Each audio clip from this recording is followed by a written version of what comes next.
Yes, please.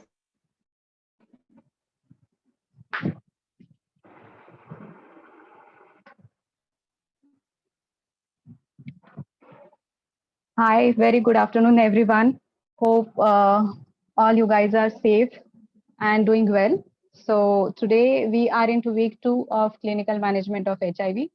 Today, this session will be dedicated completely to the introduction of antiretroviral therapy.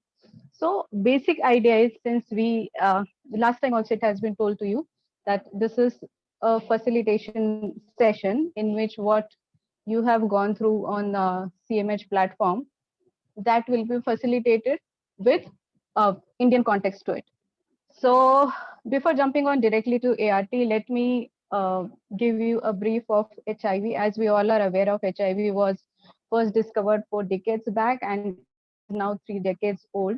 So since it has been an area where a constant invention, research, everything is happening, and that is probably the reason why you guys get uh, so many OAMs on regular basis in your ART centers. So this is a very evolving field. So what we used to use some years back may not be viable or most preferred option now. So coming to the next slide, which is individualized approach versus programmatic approach. So as you have gone through the material which is provided for this particular session, you might have realized that the kind of approach the other countries, specifically the developed countries, which take is very different from ours. There are various reasons for this because we, I mean, we come from a low or middle income countries. Also, the resources are very limited. There are various restrictions, various other resources we need to look for. So in our country, our type of country, we prefer programmatic approach, which is basically rationalizing the sequencing of uh, antiretroviral therapy. While in individualized approach, the tailor-made approach is provided depending on the patient's preference, uh, availability of the drugs, and also the affordability. These are the various factors they take into account when they focus on the individualized approach. But for us, where we look for the mass treatment, where we look for the affordable and the scenario where the harmonization of therapy is made, that is what we look at the countries like ours, which is a programmatic approach. Now, talking before jumping on to the life cycle of ART, life cycle of ARV, and life cycle of HIV and how the ARVs act.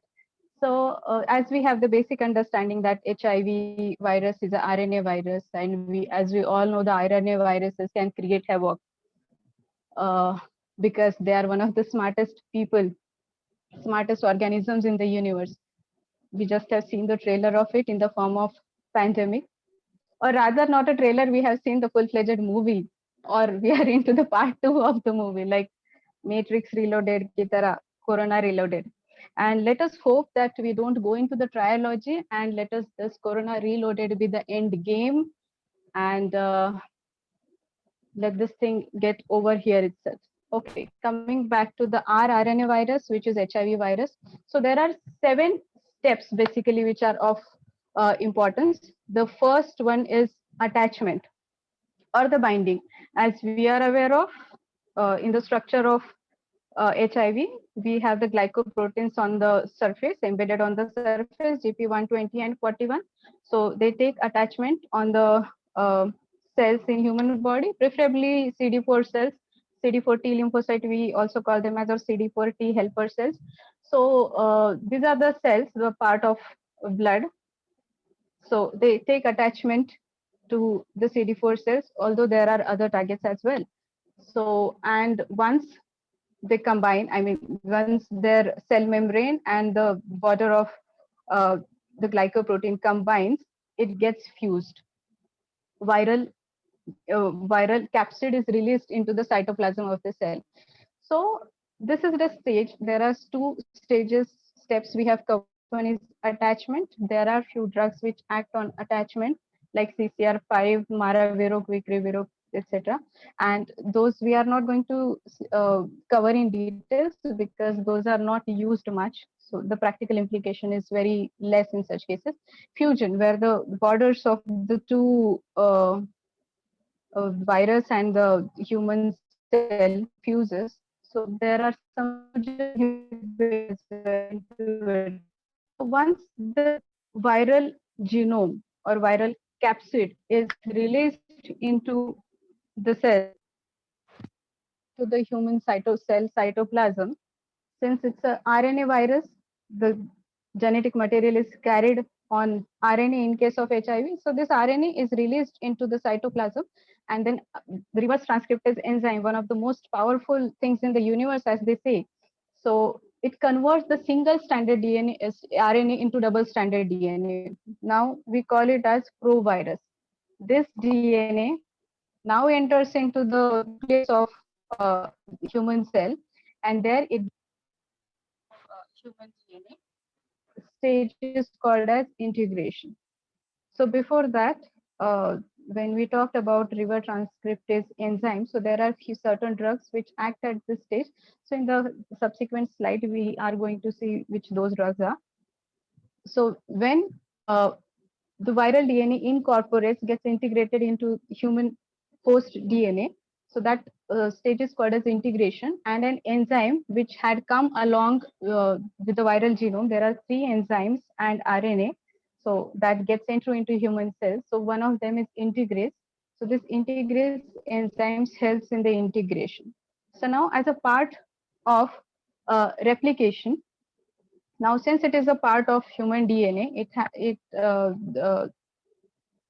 does the function of getting its own machinery made from the human resources. So this provirus DNA brings about replication and also through protein biosynthesis prepare its proteins, which are glycoproteins and the three enzymes. So this is the process of replication, a stage of replication. This is subsequently followed by a stage of maturation or stage of assembly. In this stage of assembly, so all these parts, they come to the surface, the RNA and the enzymes and the glycoproteins. So whatever is formed inside the human cell, that comes to the surface, near surface, and everything gets assembled together. And now this is provirus that gets released. Before that, the enzyme protease acts upon it. Protease has again come along the three enzymes and RNA of virus. So this protease acts on this proteins, and the bigger chains are broken down into smaller chains. So now this the provirus matures at this stage and comes out of the surface of human cell. So this is the stage of release. And now this becomes the mature capable of infecting other cells. So in this process, your CD4 cell gets destroyed, and that has impact on your CD4 count when the person is infected with HIV virus. So in this slide, we see the classes of ART drugs. So the first and foremost, we are very familiar with this NRTI. So like zero, so wherever you see the asterisks, so that star mark is something, the drugs which are available with us in our national program. So zidovudine, lamivudine, these are the NRTIs available with us.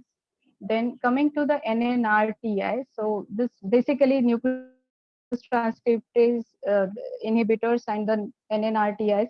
So these are basically the nucleoside analogs which act, which fool the virus and gets incorporated into their system, their structure, their DNA, their RNA, and thereby stopping the replication, the formation of RNA to DNA. So among these, we have efavirenz and nevirapine available with us. Now talking about protease inhibitor, again, these are the drugs we are quite familiar with: lopinavir, ritonavir, atazanavir. So these are the drugs available with us, PIs.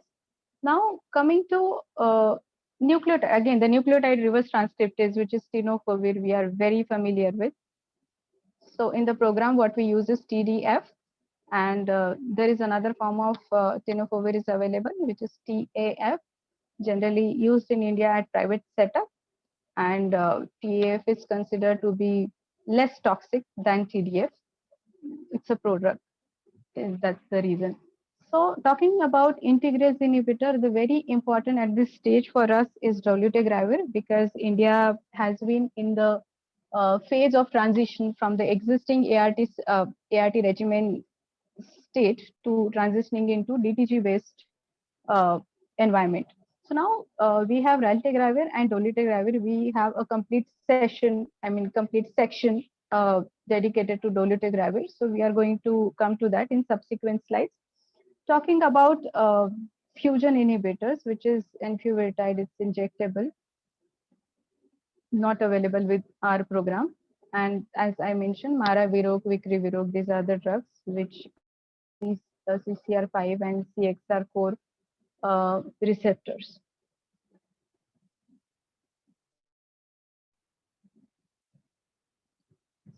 So after that, we would like to understand the goals of ART. So these goals are basically to understand the kind of treatment we are providing to the patient, if the patient is responding positively, or what should be the parameters we need to look at when the patient is given a certain ART regimen.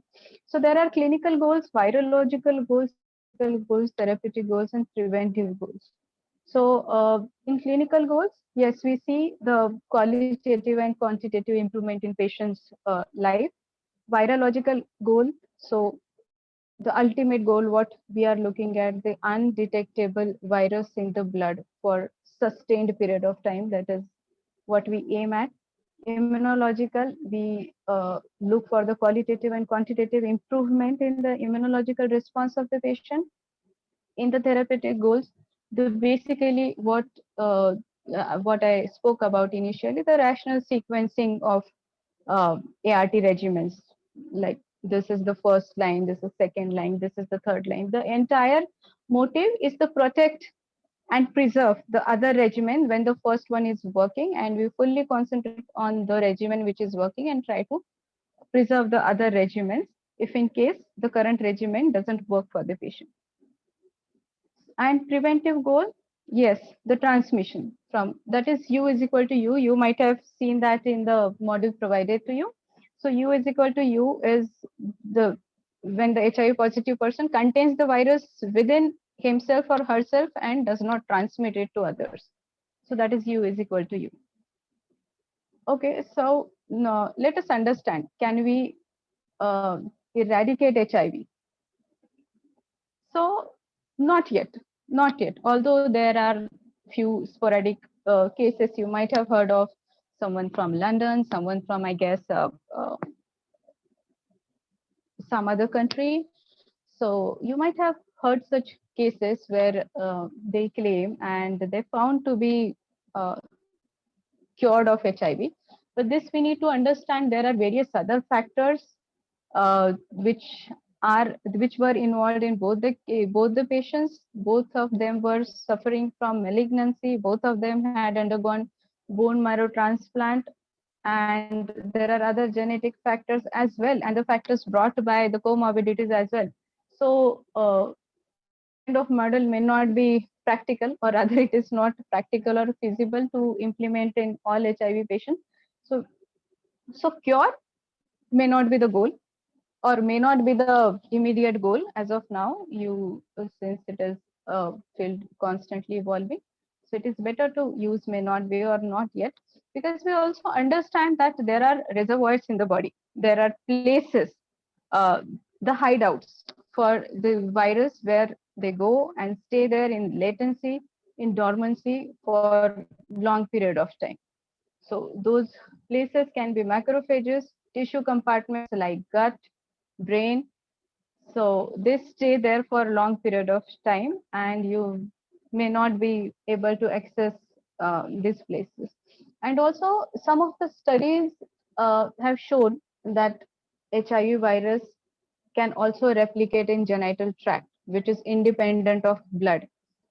and that this is the reason why we keep on focusing on and keep on reiterating the importance of having the protected, safe sexual intercourse, even if the person is virologically suppressed. Uh, Evolution of CD4 cutoff. This I think we all are aware of. When ART was introduced to India, we had certain cutoffs. So this is also important to understand why we set this cutoff, because when we bring something into public domain, so it is very important to prioritize which patients to be started with ART and which can we can keep into the waiting zone.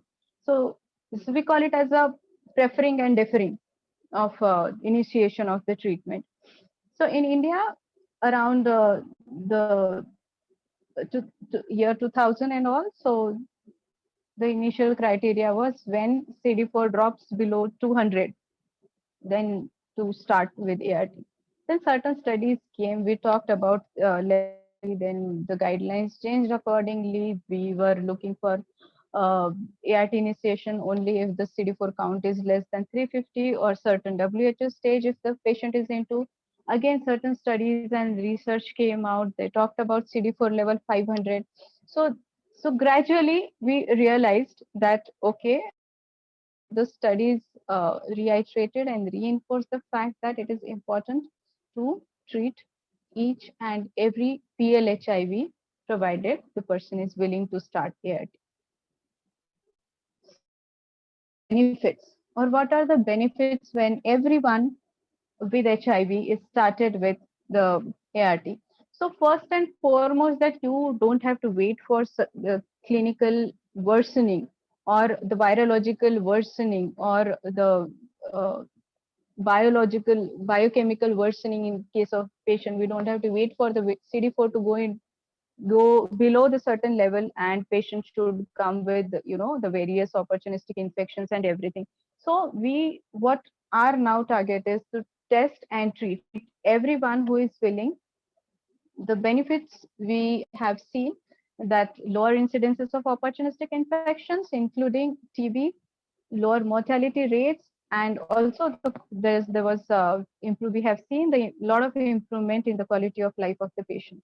So the other benefits to talk about when the person is virologically suppressed. So we also have noticed, and it has been shown that the transmission from one person to another, the chances are very low if the person is virologically suppressed and on ART.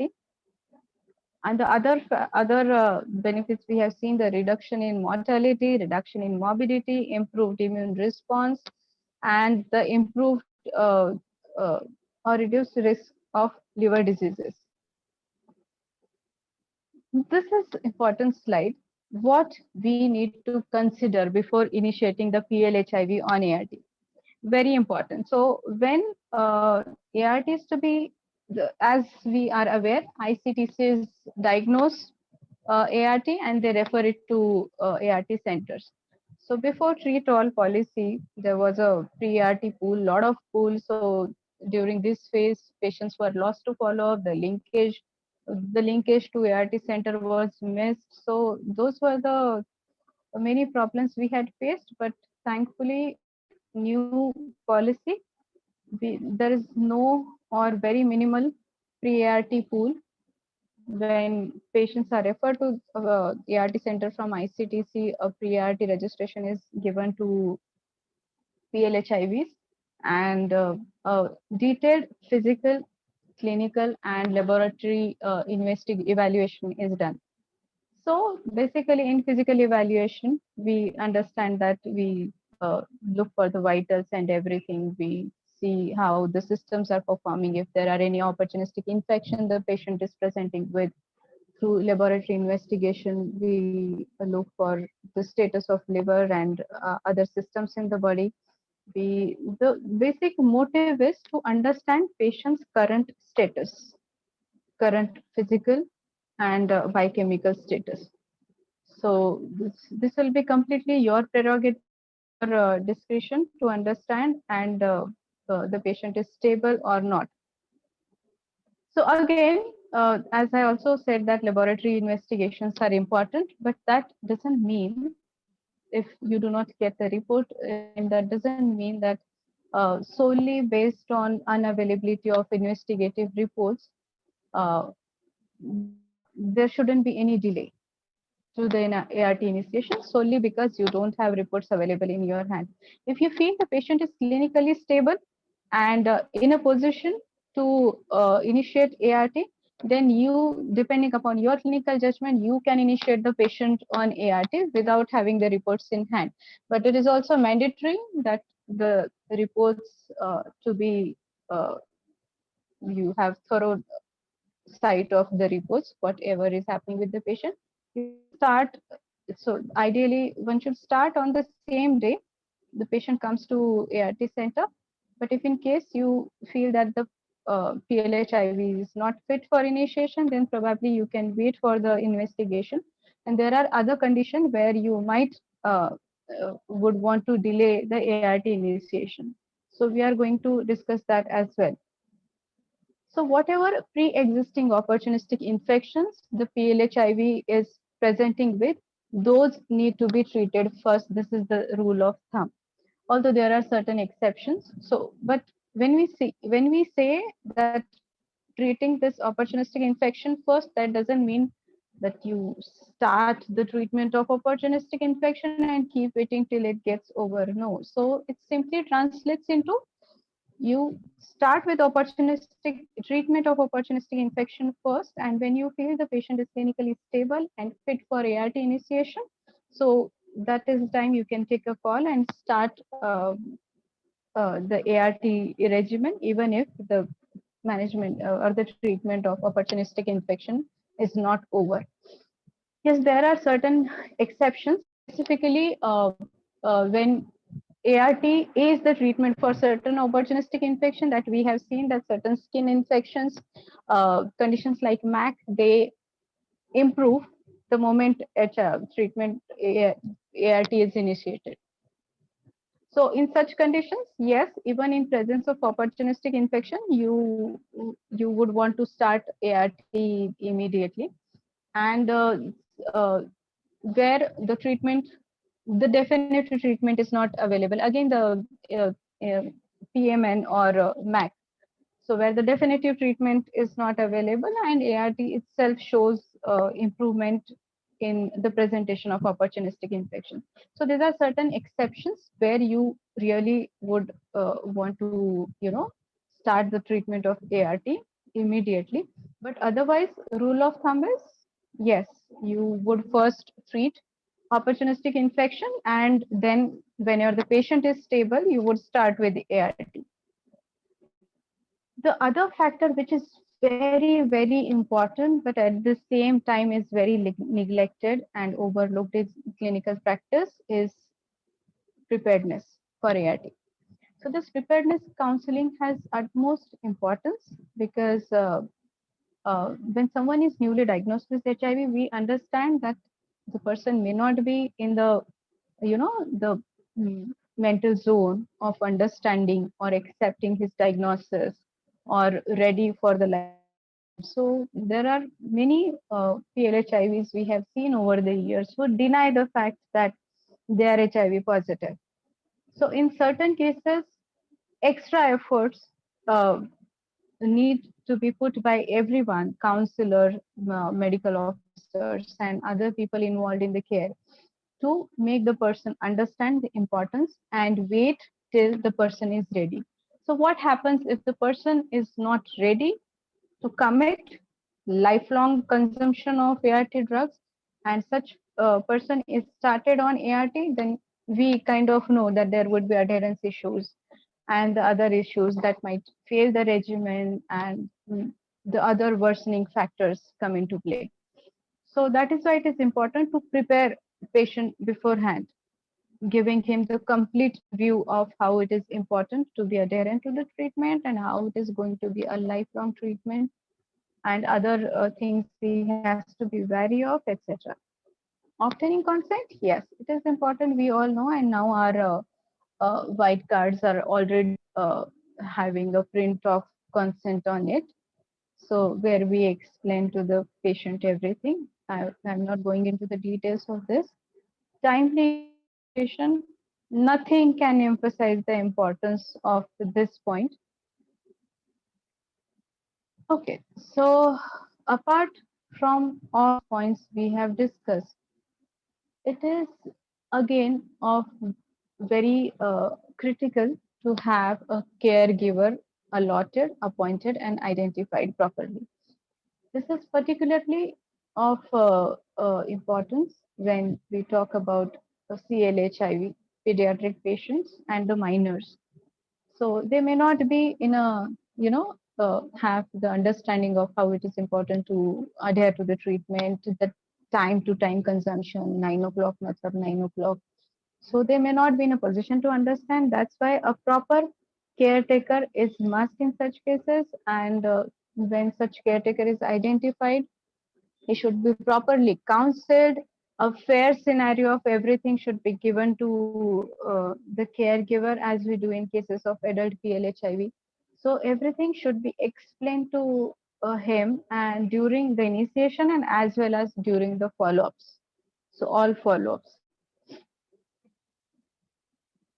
Important again is the prophylaxis what we offer through our national program. So one is CPT and other is IPT. So CPT is about 4-trimoxazole uh, prophylactic therapy, generally to prevent PCP pneumonia, pneumocystic carinae pneumonia. So wherein the person is in clinical stage 3 and 4 and CD4 count is less than 350. So all such PLHIVs are started on CPT till the CD4 count comes up 350 on 2 consecutive occasions. Till then, the CPT is continued. So Septran double strength is given once daily.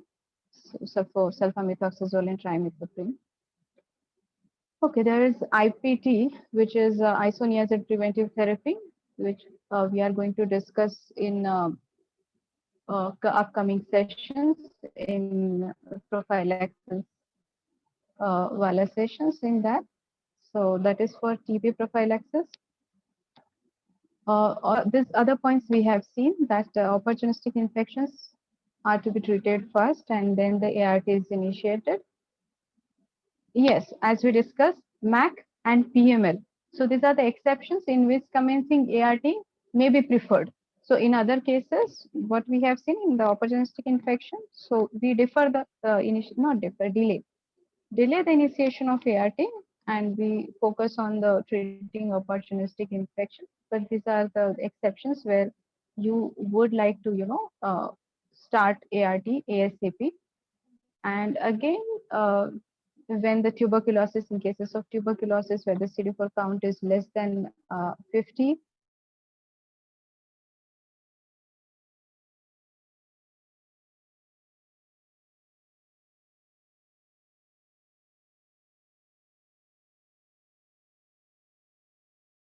possible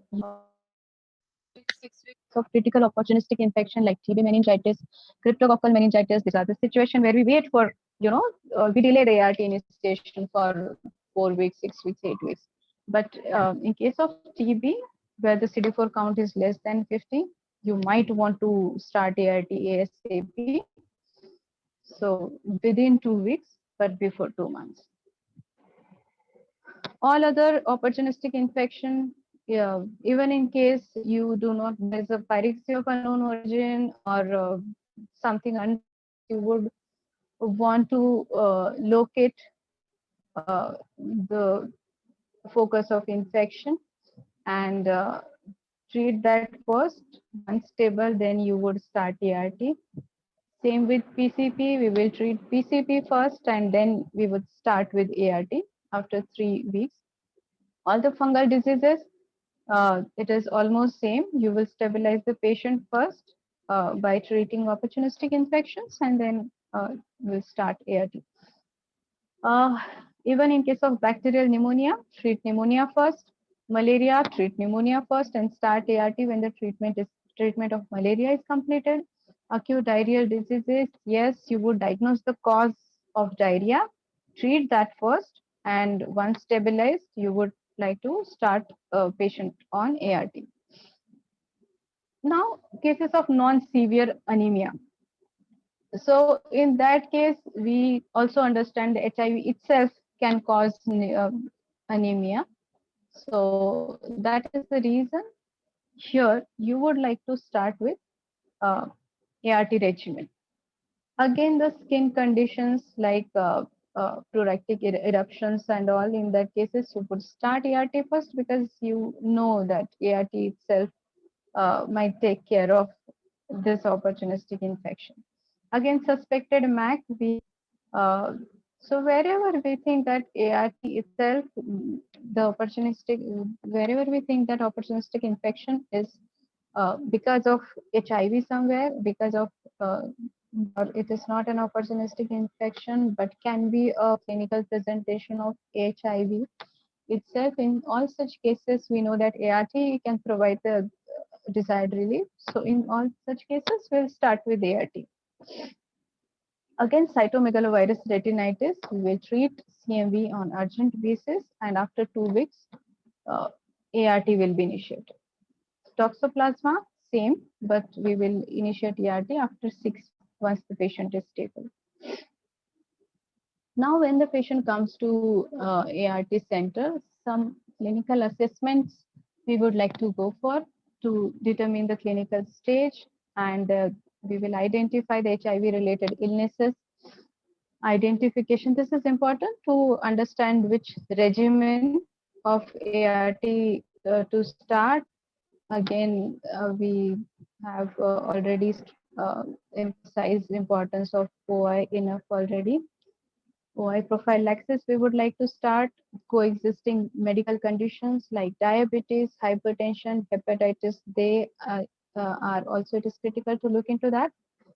Nutritional status, we will identify, try to understand the past illnesses, like if the patient has already undergone treatment for tuberculosis or the sexually transmitted diseases, and wherever needed, psychological support if there is any need for.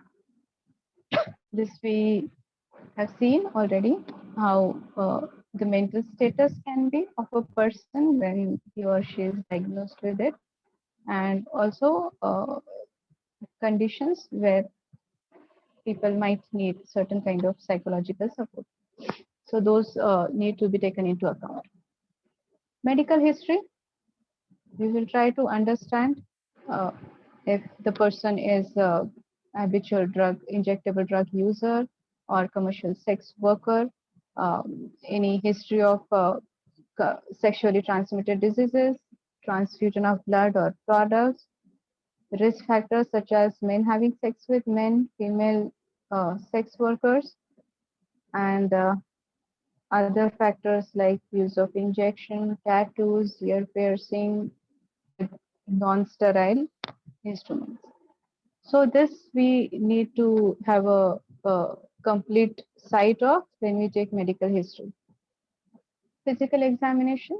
So it is no different than other uh, patients we see in regular basis, but there are certain points we need to be very vigilant about. So in general, we go for the vitals and pulse, pressure, etc. So appearance wise, we try to understand if there is any severe wasting or sudden severe weight loss. There are track marks in case of drug users, injectable drug users. Apart from HIV, we also need to have an eye on whether the patient is having malaria, tuberculosis, syphilis. In case of examination of skin, we will look for the conditions like herpes zoster, herpes simplex, scarring, etc. Examination of lymph nodes, we will try to understand if it is the presentation of PGL or fever, night sweats associated with it. When examining mouth, we definitely want to look for the signs of oral candidiasis, oral hairy leukoplakiasis, angular cheilitis if they are present, and also esophageal candidiasis. Examination of chest becomes again critical because there are three important uh, problems we need to evaluate: TB, community acquired pneumonia, and pneumocystis pneumonia. In abdominal, we look for any lump, any enlargement of liver or spleen. Neurological, yes, the comprehensive neurological examination is expected, and if the CD4 count goes down 100, then fundal examination is also expected. Anogenital, we would look for warts, lesions, genital sores, and if something is indicative, then pap smear is also performed. Okay, so in baseline investigation, hemogram, CBC, urine for routine, blood sugar, blood urea, creatinine, serum bilirubin, VDRL, CD4 count. So basically, CD4 count. See, we need to understand this. Though although we are doing CD4 count at baseline, but not with the expectation of decide upon prioritization of treatment. But the motive is having when you have a baseline CD4 count, you would be better understand the progress if the patient is progressing on the current regimen, if the current regimen is working on it, and the immunological marker. As immunological marker, we do CD4 count, and also in certain cases to understand the opportunistic infection status, as we just have seen in case of tuberculosis. If the CD4 count is high, we might not want to, delay uh, initiation of ART. Lipid profile and other investigations for hepatitis B and hepatitis C. X-ray chest, pregnancy if applicable and required, pap smear, cervical pap smear in case of women, and anal pap smear in case of men having sex with men.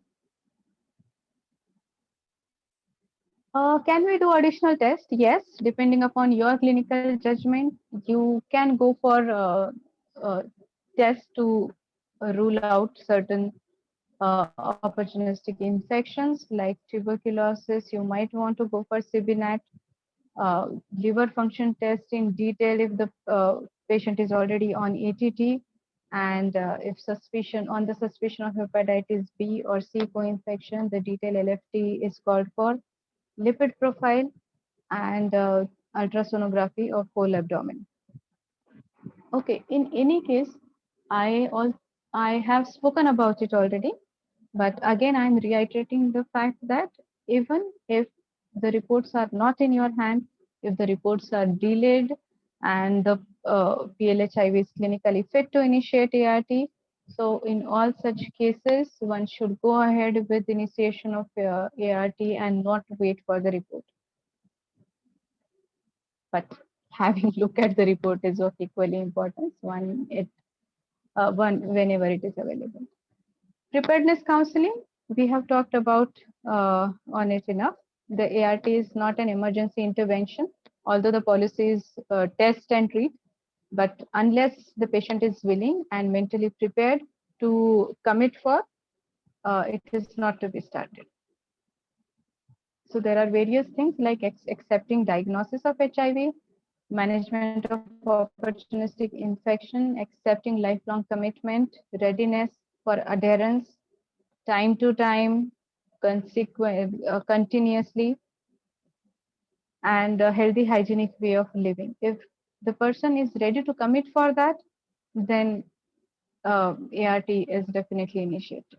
But if not, then waiting is the best option, and counseling, further counseling. Okay, so we talked about ART adherence, but this is the perfect graph, which gives us the entire sight of how it is important, the adherence we talk about. I would request you to focus on last two bars where you can see the number 64 and 81, and corresponding to this bars, you can see the numbers below 90 to 95%, and the last one is more than 95%.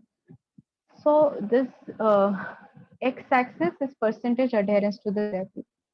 So you understand, even if a PLHIV is adherent to more than 95% to ART. 81% people PLHIV, they are virally suppressed, having the undetectable viral load. Now, just deduct 5% from that, you would see that second last column, which is 90 to 90%. Even if PLHIV is adherent to the extent of 90 to 95% to ART, still, if you see, 4% PLHIV only have undetectable viral load. This 5% is this magnified to 5% played a magnified role. Hence, counseling has a crucial role in this to play.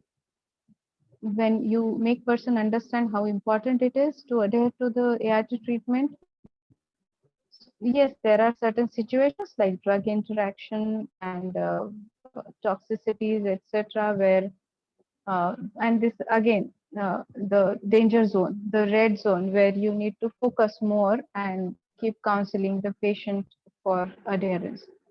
Safer sex is, we have, I think, focused enough on it, because we know that even in genital tract, HIV virus can replicate in a person who is virally suppressed and can equally transmit the virus to other. Okay, when to initiate ART? So it is test and treat. We've spoken enough about it. So everyone who is tested positive for HIV and who is willing to start on ART need to be started on ART ASAP. Of course, there are certain exceptions. Okay, so sometimes it might find it a little, ambiguous. At one point, we are saying that test and treat, everyone should be treated, but at the same time, we are talking deferring or delaying of ART, and also in not starting ART in cases of people who are not willing. So this is a very clear-cut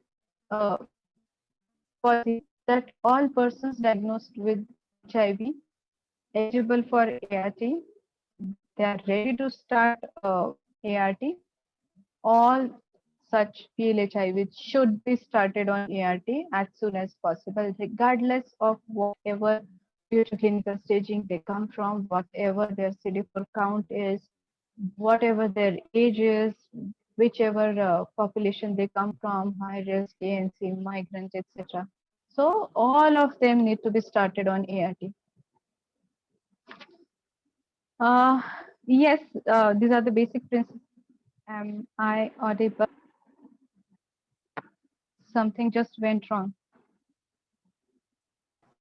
Am I audible? Screen is not seen. You're audible, but screen is not seen. Achha. Screen is not seen. Okay. Okay. Okay. Okay. Give me a moment.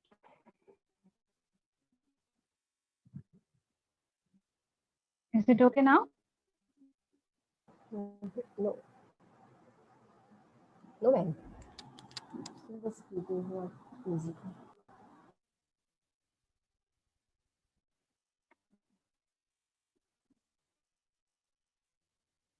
Allow me a moment.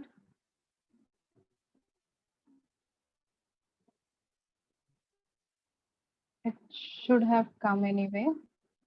Okay, I think it will take some time, but I think it will come. Dr. Bhavna, do you want me to share the screen?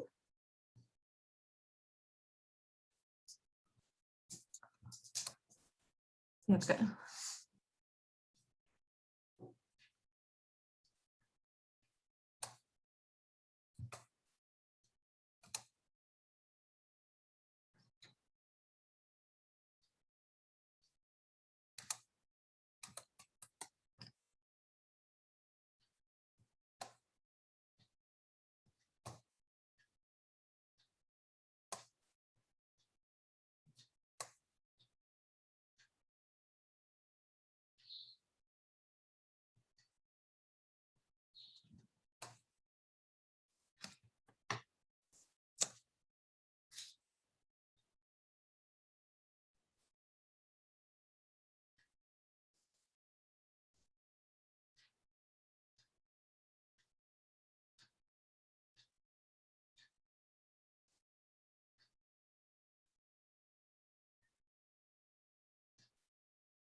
Your mic is not connected, or you need to unmute.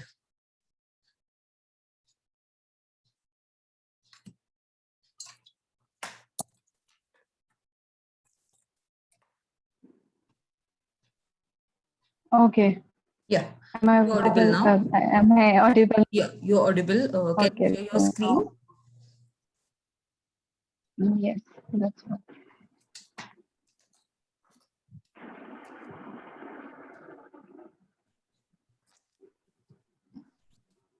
Yes, sorry for the technical glitch, guys. Okay, so we were talking about the basic principle of first line ART. So after a test and all, so as we all are aware that India is in a phase of transition to DTG based ART. I'll start with what is familiar. We have all been familiar with certain regimens. I'll start with those, and ultimately I'll come to DTG based regimen, how DTG works, what are the perks of DTG based regimen, etc. So before that, why would you want to start someone on ART as a combination? So that is what, when we start ART in combination, then we curb the resistance, we improve quality and quantity of life. In our national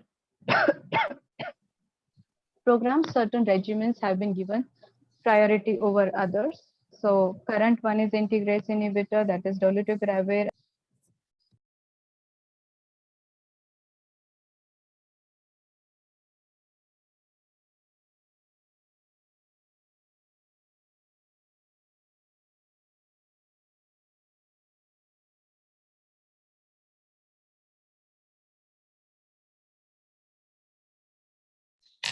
Ma'am, can you please switch on the full screen mode?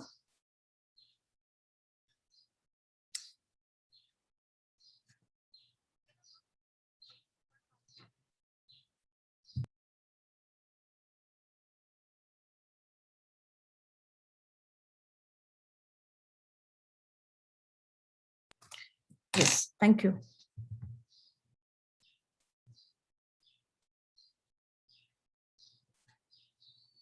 You need to unmute yourself. Yes. Okay.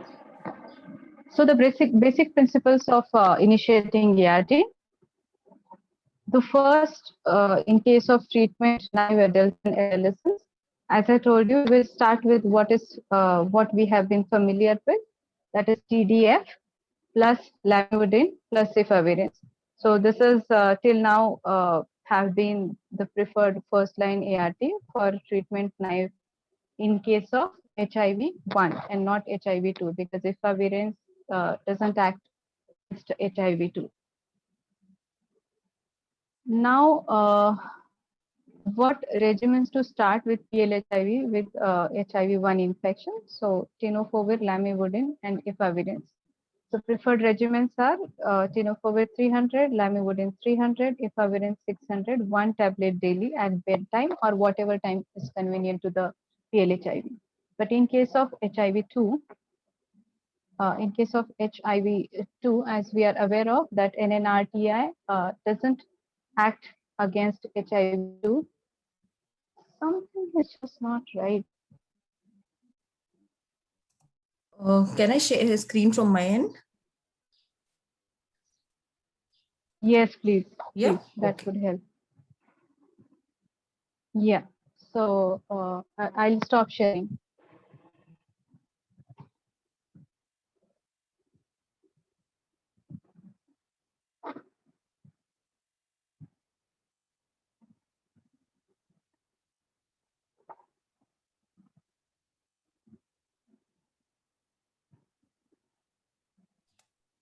Yeah, is this the same slide? Yes. Okay. Yes. Please Thank continue. you. Thank you very much, Shweta. Yeah. So we were talking about the regimens and the advantage. The basic advantage when we this under national program is that harmonization. So whatever gender, whatever population. So what we are aiming at, certain regimen which is efficacious, safe. When I say safe, I mean well tolerated, and can be given to majority of the population, across gender, across uh, comorbidities, different situations. So that will that will bring the certain convenience and ease in the system, and also will harmonize everything around the treatment of HIV. So these are the TLE are the preferred regimen till now, or sometime before. Now it is dolutegravir based regimen. Next, please.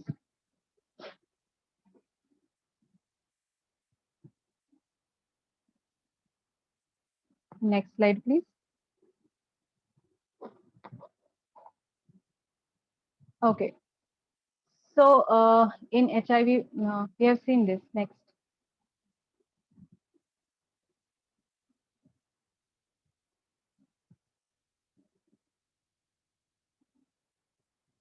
Yes, we were talking about HIV-2 infection. We also spoke about the NNRTI are not the drug of choice in case of HIV-2 because they do not act against.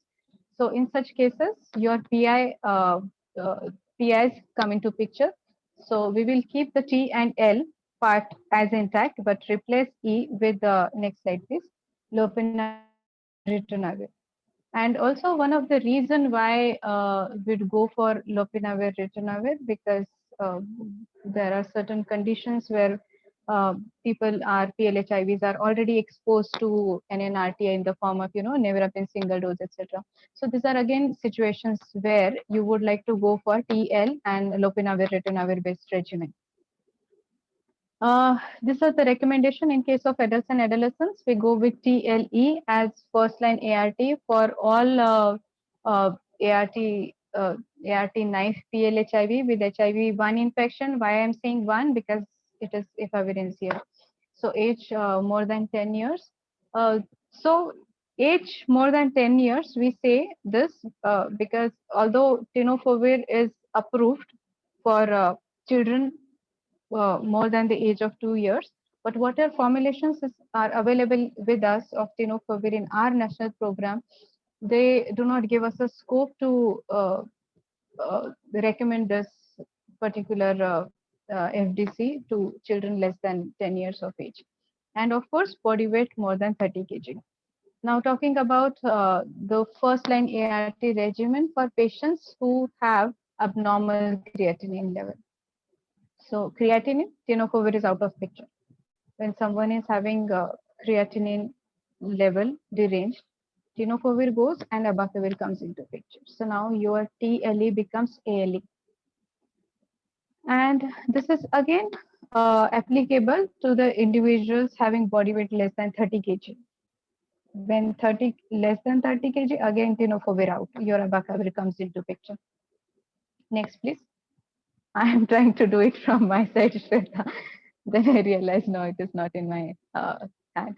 Okay, so women, talking about women who have been exposed, who are exposed to the nevirapine single dose during their previous pregnancies. So in that case, your efavirenz goes out of picture and lopinavir ritonavir enters. So in place of TLE, it is TL, lopinavir ritonavir. And again, all cases of HIV-2 or HIV-1 and 2 co-infections. So we are aware NNRTI doesn't act. So if efavirenz out and lopinavir ritonavir comes wherever your NNRTI is not recommended or supposed to not act in certain situations. So previously exposed to NNRTI and HIV-2, you will give lopinavir ritonavir. Next slide, please. We won't talk about ZLA because we have almost crossed certain stages of transition. Now, why dolutegravir based regimen? So why this is the important section for us to focus on. Dolutegravir, we keep on talking about dolutegravir and also everything is going and working around dolutegravir. We have SE or the AE monitoring of dolutegravir activity alag se, where we have been focusing and allotting our resources and also working harder to understand how dolutegravir behave in Indian setup. So why entire world all of a sudden is focusing on dolutegravir? Because it is shown to be very superior compared superior, well tolerated with a low or least amount of resistance uh, compared to the other ARVs which are available with us. So first and foremost, it has rapid viral suppression. So what efavirenz does is during 12 weeks of its course or after starting it after 12 weeks, that is done by dolutegravir within 4 weeks. And this initial suppression of virus in the blood has a very critical role to play. This is number one. This is dolutegravir is much more tolerable. That simply implies that dolutegravir has minimal side effects compared to the other drug like efavirenz. And those side effects can be, and these side effects could be the main, one of the main reasons why people would not like to go ahead with the regimen and have adherence issues. So the side effects we are talking about here are the rash, neuropsychiatric events. We know that if evidence can cause weird, dreams and giddiness, etc. Uh, it is more potent. So when I say potent, I think potent is the most misunderstood word, even among doctors and even among experts. They somehow confuse potency with efficacy of the drug. So when I say potent, that simply means the dose of the drug. And efficacy is what we can extrapolate to, the meaning can be extrapolated to the effectiveness. Yes, so potency is the dose of the drug. Simply when we say something is more potent, then that means it can offer the desirable effect in less dose. That is what more potent. So this drug is shown to be, dolutegravir is shown to be more potent if you have to compare 50 gram versus 300 gram, 600 gram. So in a less of the, in minimal dose, it can have the desirable pharmacological action. Drug-drug interactions are minimal compared to the other drugs. High genetic barrier to resistance. This point I cannot stress enough because whatever studies or whatever data we have currently with us, that entirely shows that this drug has not shown till now any resistance. So comparatively, it is believed that dolutegravir has a very high genetic barrier for resistance, effective against HIV too. Your efavirenz is not effective, and this is effective against HIV too. And these are the certain points, or these are the properties of dolutegravir, which would help the resource limited countries like India and the overall world together to harmonize uh, treatment of HIV across the population. Next slide, please. So certain important factors, we would see that this is the study like single. The study singled out the importance of DTG or the superiority of DTG over the drugs like abacavir, tenofovir, and emtricitabine. So next slide, please. So on various parameters, dolutegravir was found to be superior to other drugs. Again, this is a classic graph where you can see the statistical superiority of DTG over the three drugs mentioned uh, as early as week 48 to week 96. And also the importance, as we have spoken about, how it is important to suppress virus in the initial phase of the treatment.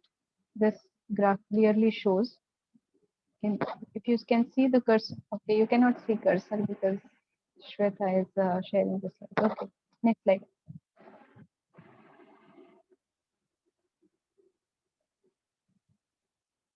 Yes, overall, DTG is well tolerated. Next slide, please. The kind of side effects we talked about. So there were minimal, 2% versus 10%, etc.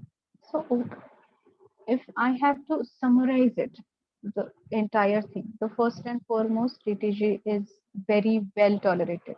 That means it has minimal side effects, or the side effects which can be managed easily otherwise, and side effects which may not cause the discontinuation of the therapy as such and the adherence issue. So this is first thing. Second, rapid suppression of virus, the important point. Again, we talked about high genetic barrier. So in the data in hand, we know that dolutegravir has not shown any kind of resistance till now.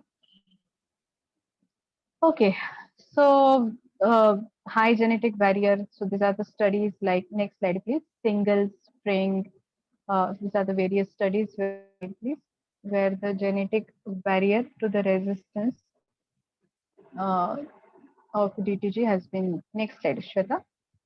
So has been emphasized and found out. Okay, so we are at the very important slide. So when dolutegravir was picking up the steam in the zone, in the area of research, everyone was going gaga over dolutegravir. This study played the spoil sport and kind of applied little breaks to the glory of dolutegravir. This study was performed in Botswana, and the important takeaway from this study was they found that the 4 incidences of neural tube defects among 426 women who were on DTG at this time of conception and shown to be shown the fetus, the infants born were having uh, neural tube defects. So this study gave a little teratogenic angle to dolutegravir and played spoil sport in certain way.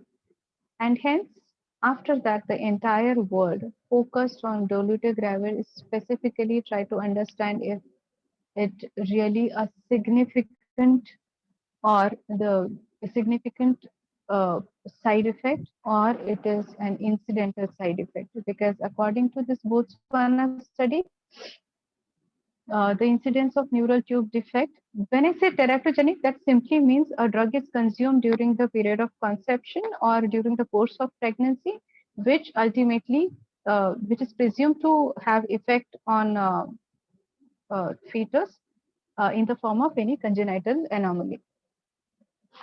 So what it was found here was 0.3% versus 0.9% compared to other drugs, the incidence of neural tube defect.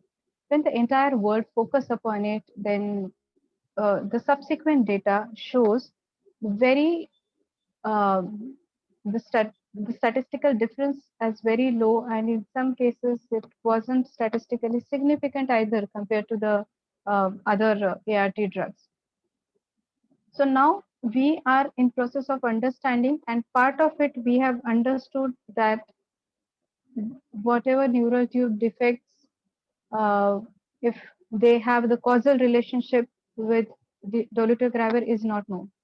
If they really have effect, consumption of DTG is really translates into neural tube defect is not known. And whatever subsequent studies came out with, so they have shown that this may not be the kind of side effect one has to focus on, because the kind of percentage or the incidences they found were very, very, very minimal. So, okay, till, uh, you know, we in our clinical setup, we would like to give a fair view of all these things to a pregnant woman or the woman who wants to conceive or the women in childbearing age group. So all they have right to decide upon their treatment. Even if you explain, okay, one point I would like to emphasize here is during the gestation, the neural tube closes at 4 weeks of gestation, and that is actually the time. So they say that 6 weeks, but 6 weeks is calculated from the last menstrual period. That's translated into the gestational age of 4 weeks. So 4 weeks of gestation where the neural tube closes, and 4 weeks of diagnosis. I mean, you come to know about pregnancy through the kits and other diagnostic measures. So by that time, the woman comes to know about her pregnancy, the neural tube is already closed. Right. So this we need to understand. The neural tube is already closed. So if you think certain, so in that case, still we would like to give a fair idea of the scenario to the woman who is pregnant, planning to get pregnant, or in that age group, and we would let her decide what treatment she would want to go for. Next slide, please. So point to drive from here is neural tube defects. What was claimed by Botswana study may not be significant. This is what the subsequent data and subsequent research talked about. Okay, so giving a fair idea of risk and benefit is important to a woman in a childbearing age group or childbearing potential.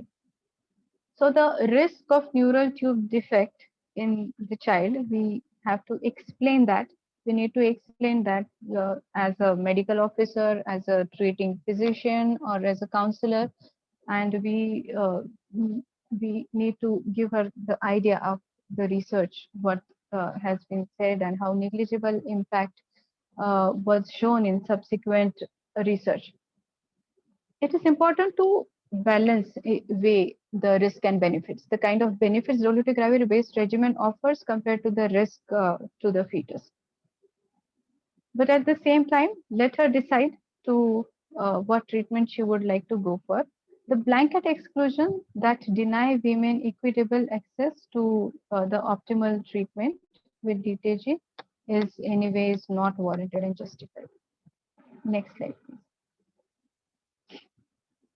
If the woman is in its second trimester, if the woman is identified to be pregnant after the first trimester, then DTG should be initiated and continued. We understood why, right? I talked about 4 weeks of closure of neural tube. So again, effective contraception should be offered when the woman is on TLD based regimen.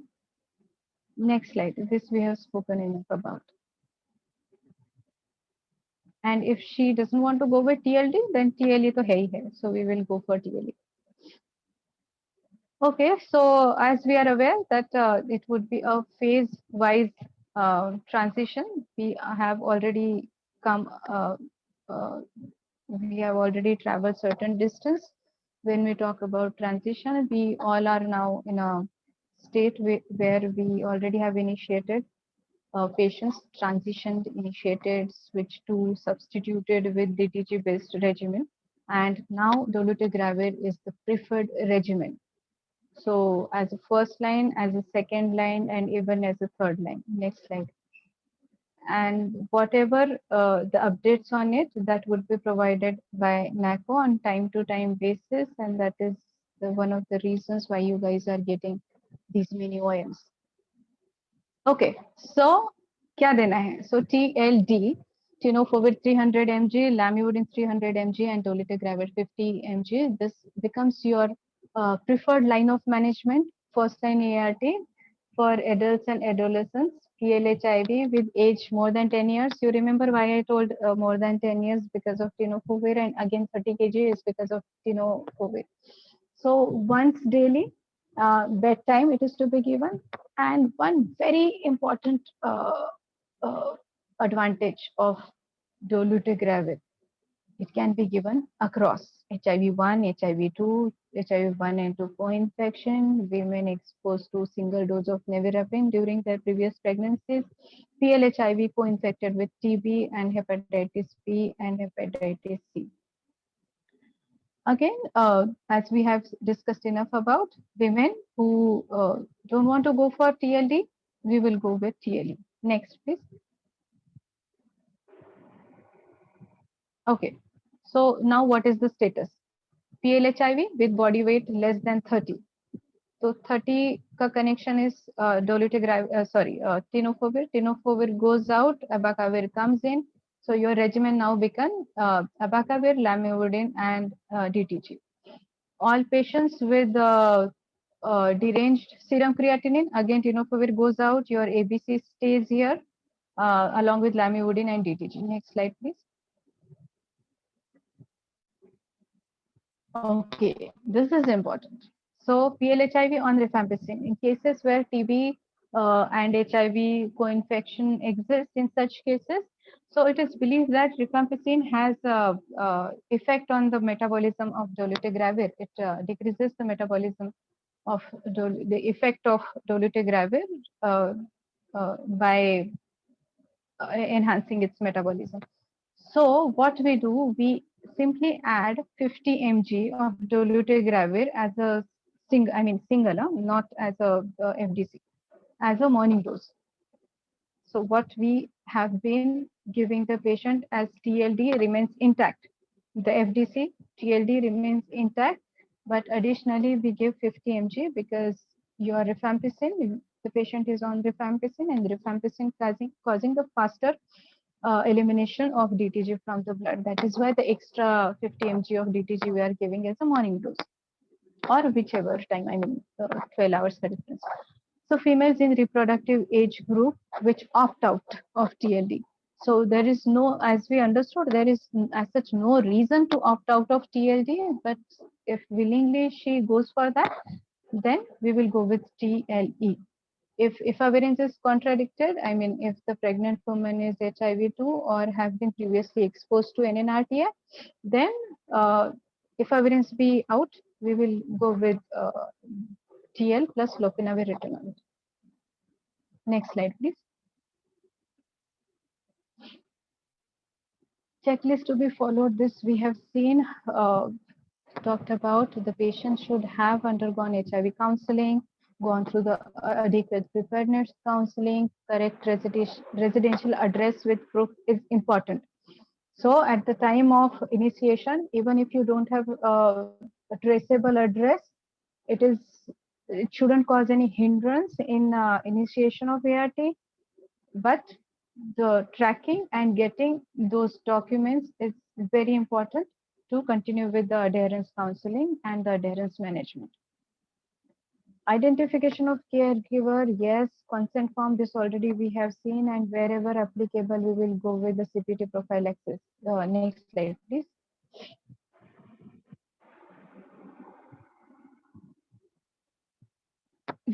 Next slide. We all know about the consent form. Now it is present on the white card itself. The checklist to be used. Yes.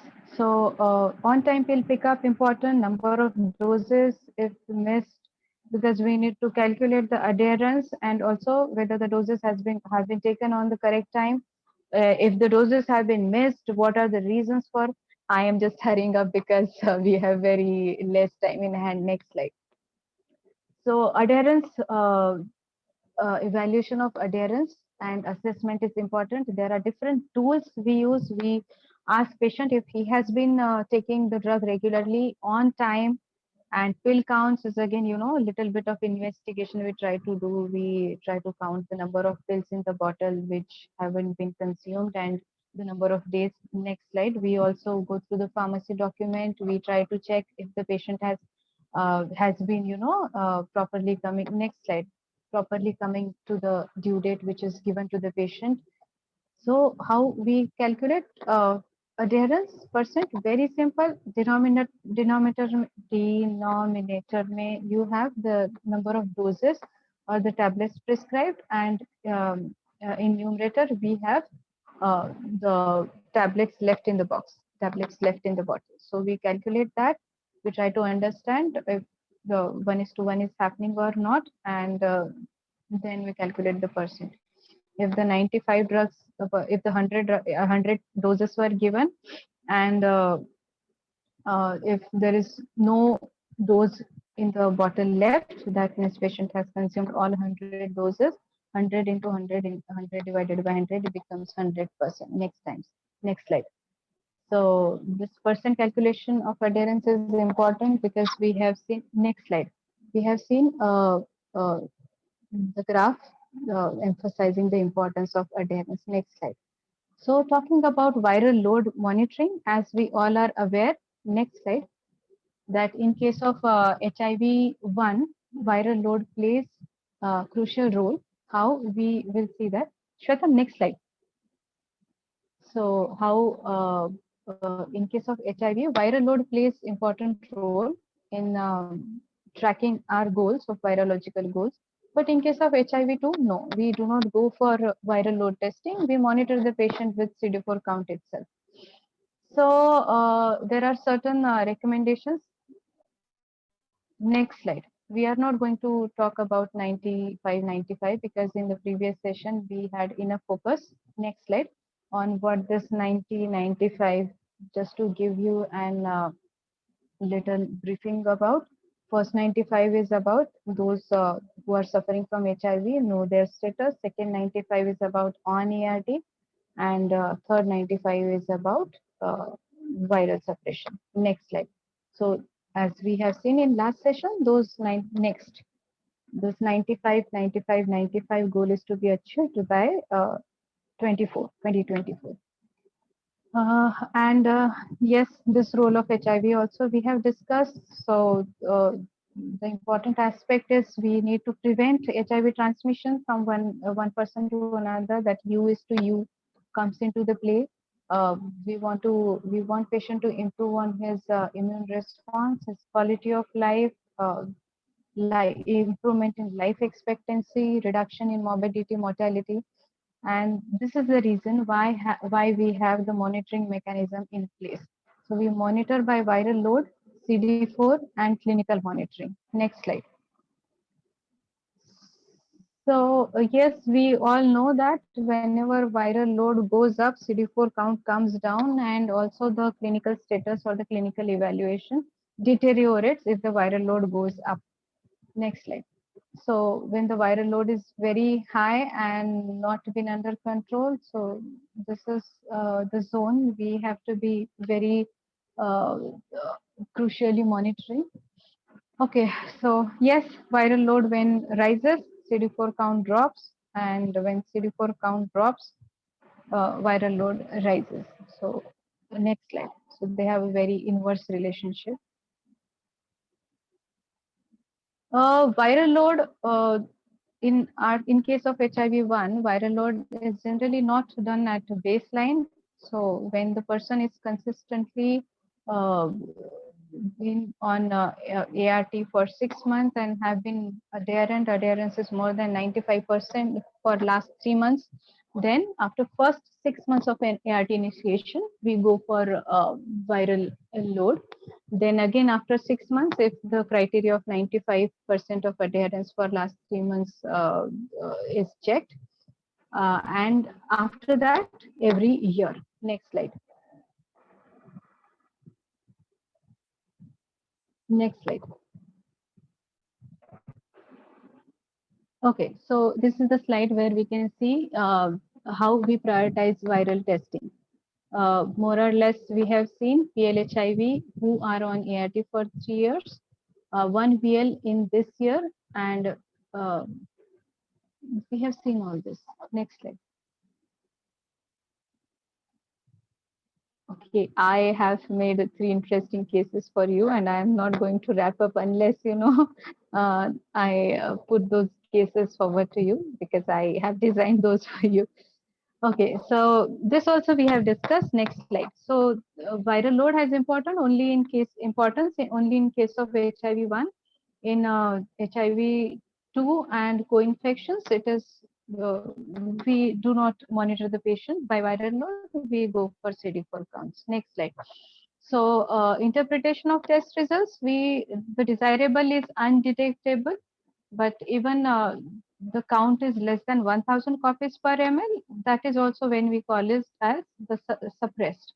I mean, the person is virologically suppressed.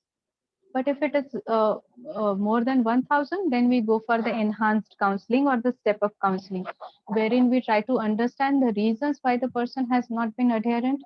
And if possible, we provide the solutions. And after 3 months, every month we go for step up counseling for 3 months. And after 3 months, we again go for the viral load testing. And this time, if the viral load testing is less than 1000 copies per ml, then we will label the patient as virologically suppressed. And if not, then again the role of step up counseling. And again, if it comes as more than 1000, then we will refer the patient to SASET. Next. Next slide. Okay, this is what we know, that when virus is not suppressed, the copies are more than 1000 per ml. We call it as viral load suppressed when copies are less than 1000 per ml. But the most desirable is virus undetectable. We call it as TND. Next slide. This we understand. Yeah, this we have covered. We go for the adherence counseling, and if it is subsequently adherence is more than, we have seen. Next slide. This again we understand. Next slide.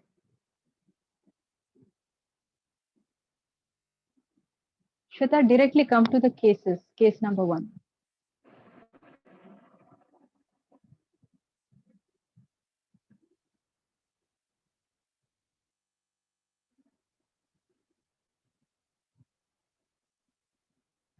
Yes, guys, this is for you, and I'm so excited because I have designed these cases for you.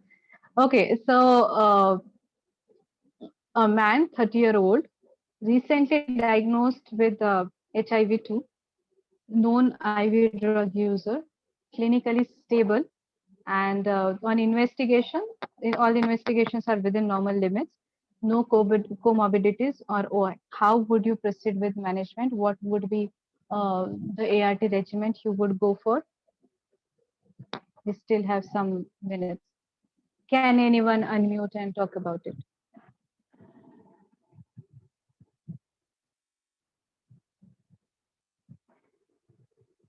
Okay. He can be put on TLD. Okay.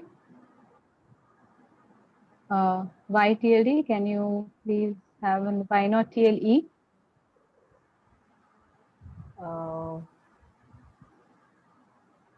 Because it's a superior drug. The combination with the regimen with dolutegravir is superior.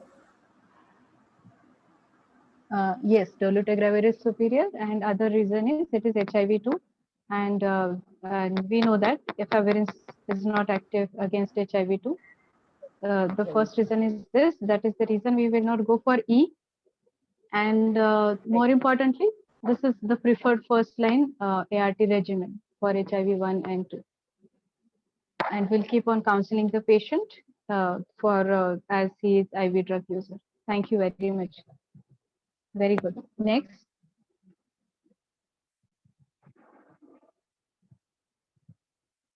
Next slide.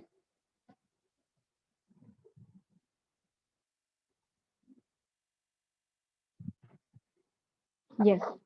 So here is a female who is 27-year-old, HIV seropositive, recently married 6 months back, and on TLE since 4 years, stable clinically, virally suppressed.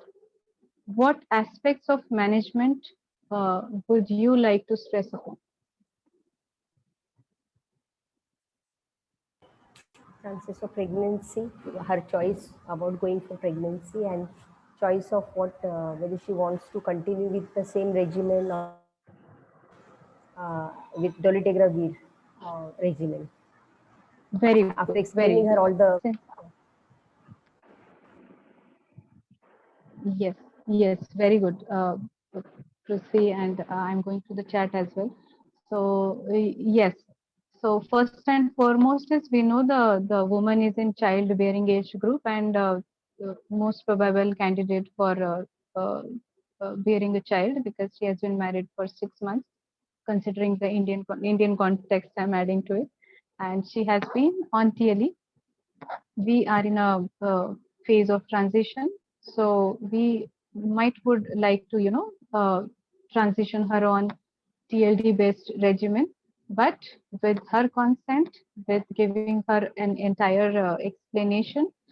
We would also talk about neural tube defects and also would talk about the closure of neural tube and would give her full liberty to make her choice. Okay. Thank you. Very good. Next. Okay, so here is a man who is 40 years old and newly diagnosed HIV. CD4 count is 35. Pulmonary, uh, having pulmonary tuberculosis, previously untreated. No other OIs, no comorbidities. Sorry, someone has written something about previous case. Let me see. Okay, and counsel about pregnancy. And counsel about pregnancy. She's taking since 4 years. Okay, that can be the individual, discretion whether to transition her or not. Stable, but that will be the individual discretion. If we go as per the program, then we might want to, transition her, giving her a full, as I mentioned. Okay. So coming to the case number 3, pulmonary tuberculosis है, treatment पहले हुआ नहीं है, CD4 count 35 है. So how would you like to manage this case?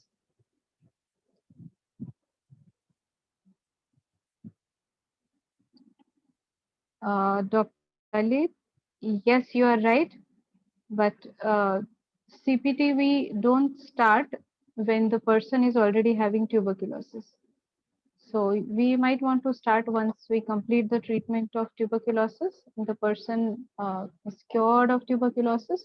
In that case, for the secondary, as a secondary prophylaxis, we might like to start CPT. Sorry, IPT. I'm so sorry, IPT. So yes, in this case,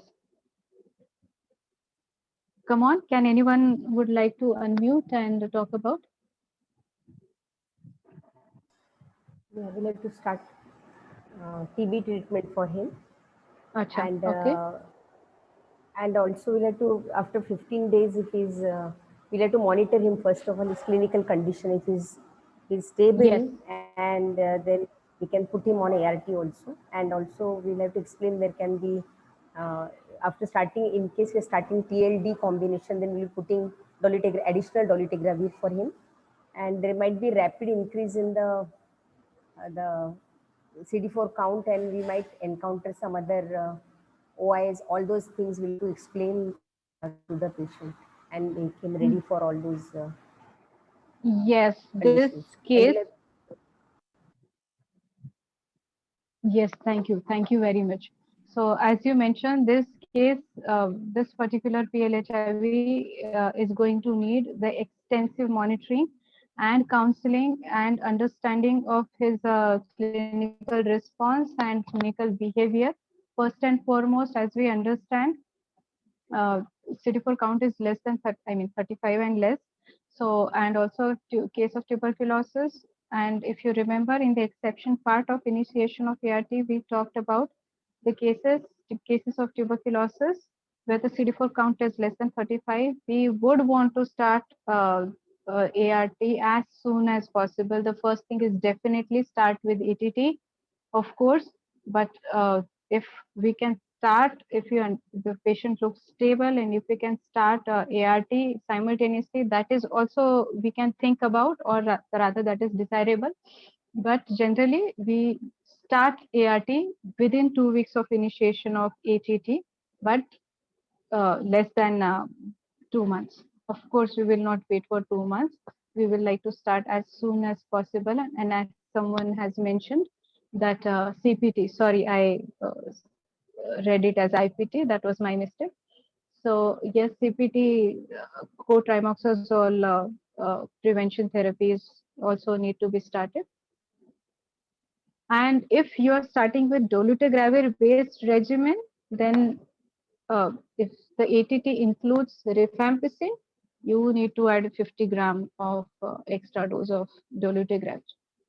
Yeah, are we good? Yes. This is all Participants can from unmute themselves now. yeah. Next slide. No, this is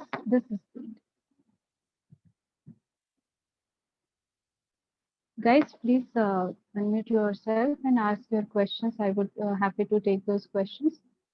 And even after you go back home, you you think asking some questions, you can put those queries in WhatsApp chat.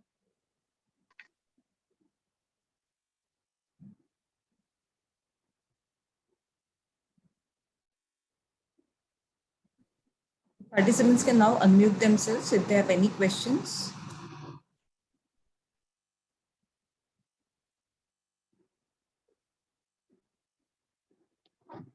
Check in the chat.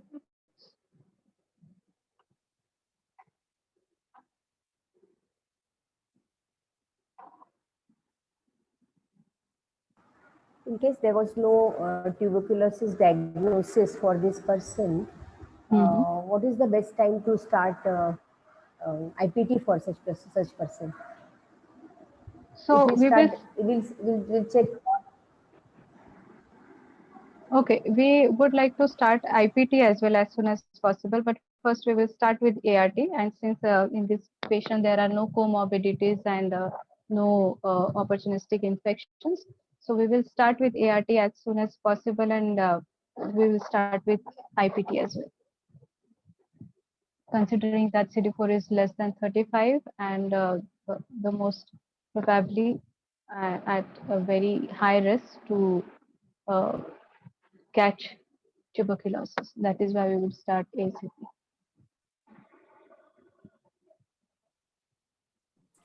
There is a question One in the had started box. IPT for a person whose CD4 Guidelines was for 58. sorry, I'm sorry. Please come again. I was actually reading the question in the chat. Yes, Divya. Okay. Once I started one person, CD4 was just 58, and all the investigations were normal. After starting ART, I also started him on this thing, IPT also.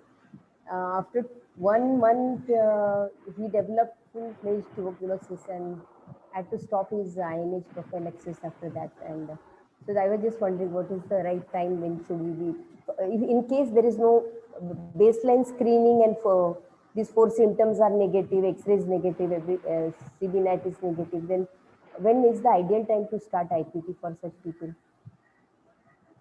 So again, it will depend upon the clinical judgment, but I would say this is once you think the ART has coming into action full-fledged, so as soon as possible.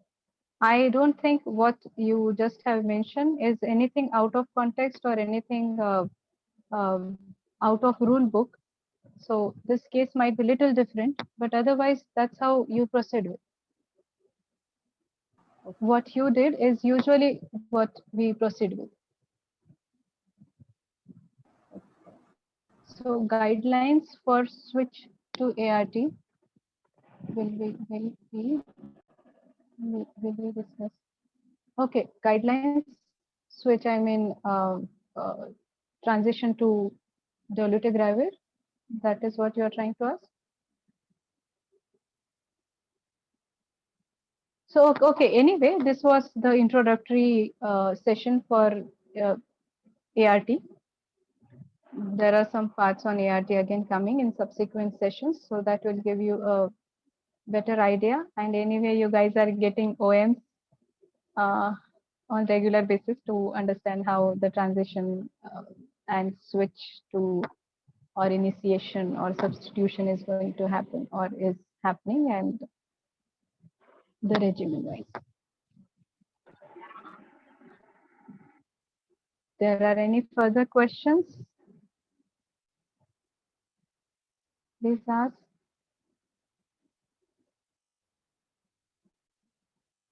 Or shall we call it a day?